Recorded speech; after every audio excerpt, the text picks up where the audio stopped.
Formula One fans since 2018 have heard non-stop great things about Charles Leclerc. Heading to his rookie year in the sport, Charles was a driver who dominated the junior formulas, countless wins and podiums. It was clear he was a kid to remember. So when he finally made his debut for Sauber in 2018, little were surprised when the 21-year-old Charles Leclerc was stunning the grid. He was racing some of the best wheel in the midfield, and by the end of the season got 3 straight back-to-back P7s, which in a time of the top 3 teams being minutes ahead of the rest, that was like a win for the midfield. Charles was a driver everyone knew had greatness and potentially titles in store for him, and what better team to unlock that out of him than his academy team, Ferrari. Ferrari had been championship list since 2008, but it's clear they still have the capabilities to win. They just need the correct leadership to pull through, which, speaking of leadership, Ferrari being super duper impressed by their young hotshot looked at their drivers, and what they saw was kinda bleak. They saw Sebastian Vettel, who while competing for the title against Lewis Hamilton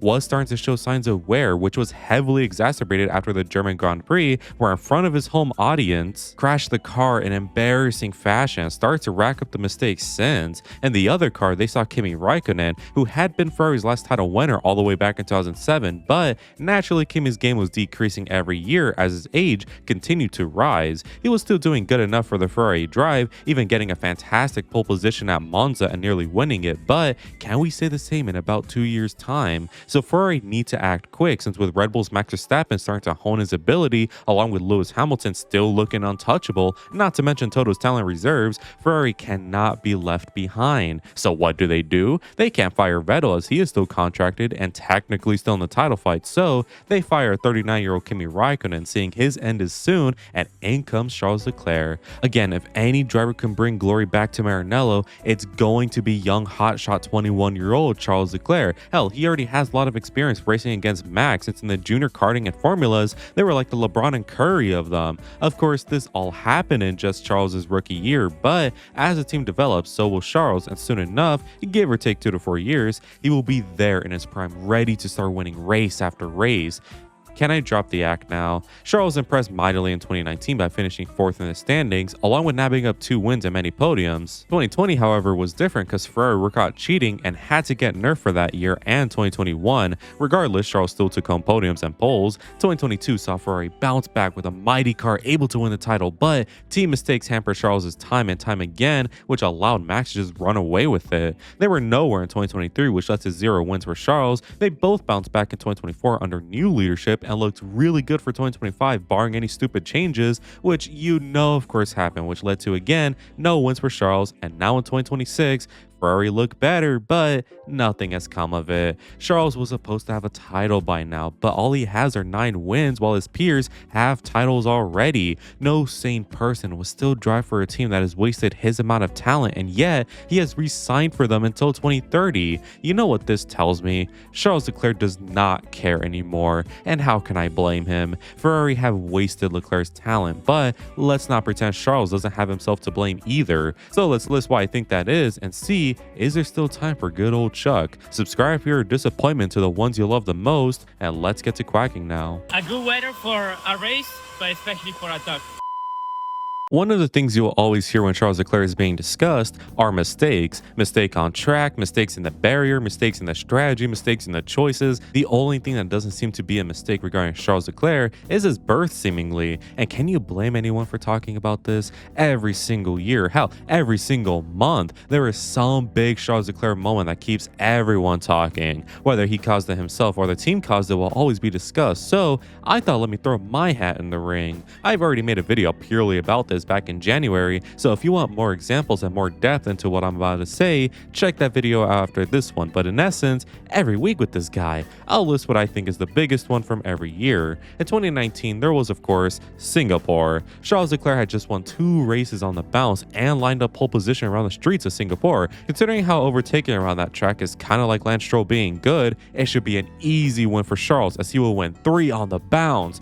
But Ferrari being Ferrari tells Charles pit now into traffic while Seth behind extends his stint. So naturally when Seth pits, he comes out just ahead of Charles, and when Charles goes over the radio and says, "What the fuck was that?" the team are like, Okay, just some good old classic Ferrari stuff. So, 2020 time, and the biggest moment this year, I would say, is kind of the entire season. Again, Ferrari were caught cheating, so every race was an uphill battle. Where, interestingly enough, because the stakes were so low, I actually think this season saw one of, if not Charles's best season. His driving was crazy good this year, and he made little to no mistakes in every single weekend. Of course, one could say he's doing this against AlphaTauri, so it's not that impressive, and sure, that's valid, but it's the fact that Charles made little mistakes that I'm impressed by. Not completely clean though. 2021, however, the moment I want to discuss is Turkey for obvious reasons. It was a wet one, and with Charles still out on old inters while the guys behind have new ones, with about 15 laps to the end by the way, Charles goes over the radio and says, if we stay on this strategy, what position will we finish in? A simple question. Is it more worthwhile to stay out than pit? So what does the team respond with? If you could keep Bottas behind, you'll be P1. I mean, just how does a team still exist? Charles stays out, and because the engineer never answered his question, he gets stormed past by Bottas, Max, and Checo and has to settle in P4. And as if that wasn't bad, 2022 would eclipse anything that came before. The one I want to talk about though is of course Monaco 2022, where I think you know why. All weekend long, Charles was P1, so when he took pole position, everyone thought that this year was the one he would finally win his home Grand Prix. So lights go out, and in a stormy race, Charles holds strong to keep P1, but as the rain lifts, now there is a dilemma. Either stay out on slow old wets until dries, or pit for inters and gain time, but pit again relatively soon for dries. Ferrari's like, it ain't a dilemma if you do both, so of all people to pit for inters, they do it to Charles, who not even 2 laps later can go faster on dries. Sainz comes into the box for dries, but Charles caught him up quickly, too quick in fact that Ferrari didn't realize when they called him into the box, which leads to him being compromised by a terrible double stack. And then a lap later, the Red Bulls pit to where Checo overtakes Sainz for the lead and Max overtakes Charles for P3. In about 5 laps, Ferrari, being the geniuses they are, threw away a 1-2 with Charles winning at Monaco, instead opting for a Checo win with Max P3, all because these guys can't read telemetry. I have never seen something more fitting of a team. And then 2023, the entire year can be listed as a mistake as well, since Charles faced reliability issue after reliability issue, so much so that at Brazil, after a car failure on the formation lap, Charles has to question himself, why is he so unlucky? 2024 for the most part was kind of a good year for Charles, but in Britain, Charles is just nowhere on the rainy conditions, making bad call after bad call, while Sainz is actually, doing good. And finally, in 2025, there is of course Hungary, where after getting pole from the McLarens, a feat more difficult than finding the end of pi, Ferrari, seeing how Charles is still leading with about 20 laps to go, say, let's hit the break the car button, and of course, fuck over Charles with the shitty car, not even letting him stand on the podium. Of course, the team is to blame for most, if not all of these issues, but this presents a new problem. Now, I don't know about you guys, but if I am being paid by someone to repeatedly get myself kicked in the nuts, and I mean a hard kick too, like this ain't no mistake, this is borderline attempted murder, I don't know about you, I would be like, is this really worth it? Especially when I could go literally anywhere else and get paid similar amounts of money to instead get ice cream for free. Charles is repeatedly kicked in the nuts by Ferrari week in, week out, and instead of using his talent and reputation to,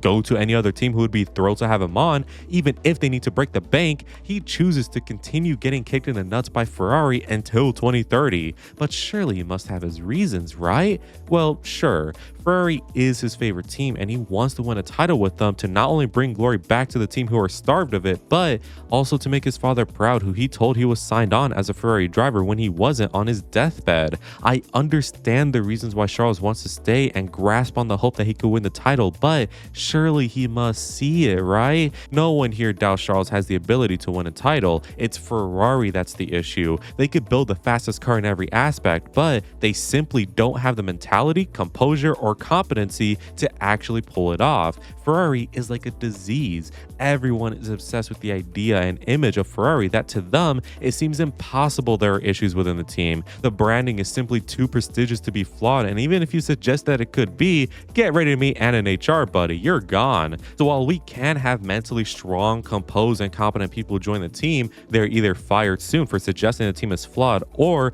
leave themselves seeing no progress, fired because they are way too incompetent even by Ferrari standards, or, more likely, become mentally inept, disorganized, and incompetent the Ferrari way. Look at Fred Vasseur, for example. Fred came into the team and fixed a lot of things initially. Strategy became smarter, car designs became better, it seemed bright heading towards 2025, but unfortunately, through all of this good, the seeds of his destruction were being planted because while in 2023 he could admit his mistakes still, in 2024 he was starting to deflect, and by 2025 he was fully denying them as Ferrari that year fell from grace the year prior, and now this year he just sounds like a corporate Ferrari shill who's afraid to make changes in the team as it spirals back to the mediocrity that he saw in 2023. I believe Charles is not falling, but has fallen in this spiral since he's being kicked hard in the nuts that hurting his career more and more every year, but at least it's by a Ferrari. Which brings up another point. If you're being repeatedly kicked in the nuts every year, eventually become numb to the pain and perhaps expect it now as part of your routine. And when the nut kickers give you the Ferrari fame and money, oh boy, why would you want to leave? Sure, you are still consciously aware that none of it is good and you are being severely compromising your title chances. But again,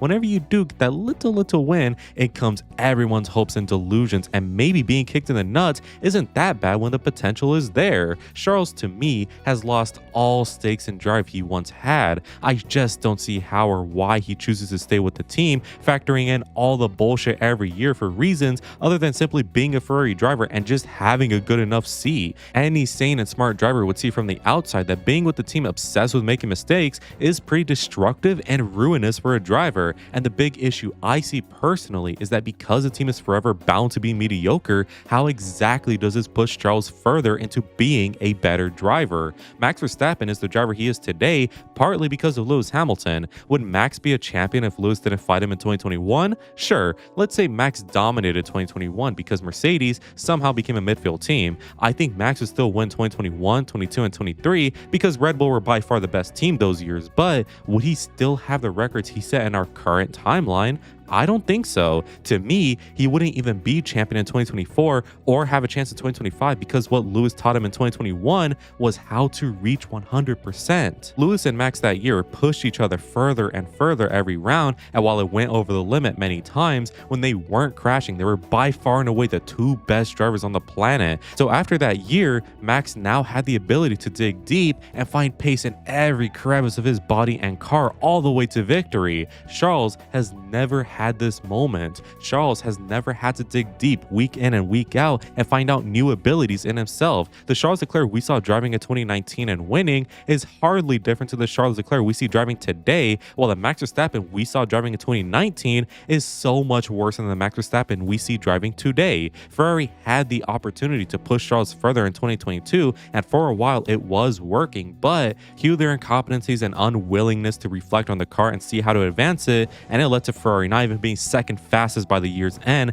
and Charles Leclerc largely underdeveloped as a driver. Charles Leclerc always goes on about, if we did this, if we did that, and I respect that when discussing his results, he says we instead of fully blaming the team, something Alonso and Max are guilty of, or fully blaming yourself, something Lewis and Lando are guilty of, both of which are destructive to your driving. So I respect Charles knowing this is a team sport, but surely he knows what the weak link is. Again, when the team makes mistake after mistake, why are you still there? At this point, even if the team still makes a fully on them mistake that ruins your race, it's still kind of your fault since you choose to stay with them, fully knowing they will do shit like that to you. In my recent winners and losers video on Monaco, I blamed Charles for his crash in the race, and yes, I said this knowing his brakes failed. Well, it's a team mistake then, right? They built the car and it failed. How is this Charles's fault? Because this exact thing has happened multiple times in some variation where his car fails and he suffers. He chooses to stay with the team where this thing only happens to them. It is his fault in my eyes. If he had any sense of dignity and respect for himself, he would have left the team a long time ago and avoided these issues, or at least the constant frequency of them. So while I see and love the talent that Charles has behind the wheel of an F1 car, I am no longer going to delude myself into believing that he will win a title with the team. When the team is this shit and the driver is this complacent, how is the team ever going to win a title again?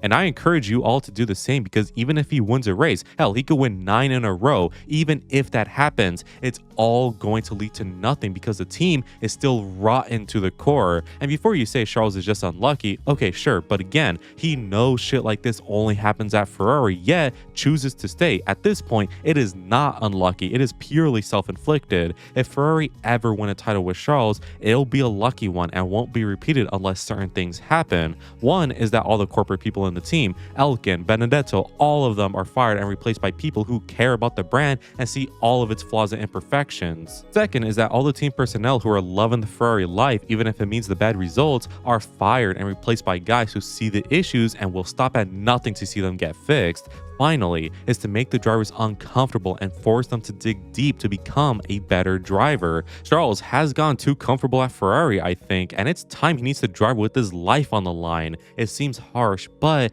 I don't care. For too long have I seen this team ruin itself from within, and I am just desperate to see glory brought back. But for now, it is real bleak, which I guess leaves Charles. Should he ever leave, does he still have time to go somewhere else and win a title? Well, absolutely, but only if he's actually pushed like mentioned before. Lando was pushed in 2024, got a title in 2025. Max was pushed in 2021, won 4 in a row, nearly 5. Charles needs his training arc before he wins, and this training arc will never come with Ferrari. So please, I beg of you, leave the team and save your career before it is too late. Anyways, those are my thoughts on Ferrari and Leclerc. Can someone remind me why I'm a fan of this team still? Actually, I could tell you why. It's because I love the color red and will go through hell and back to see this car doing good.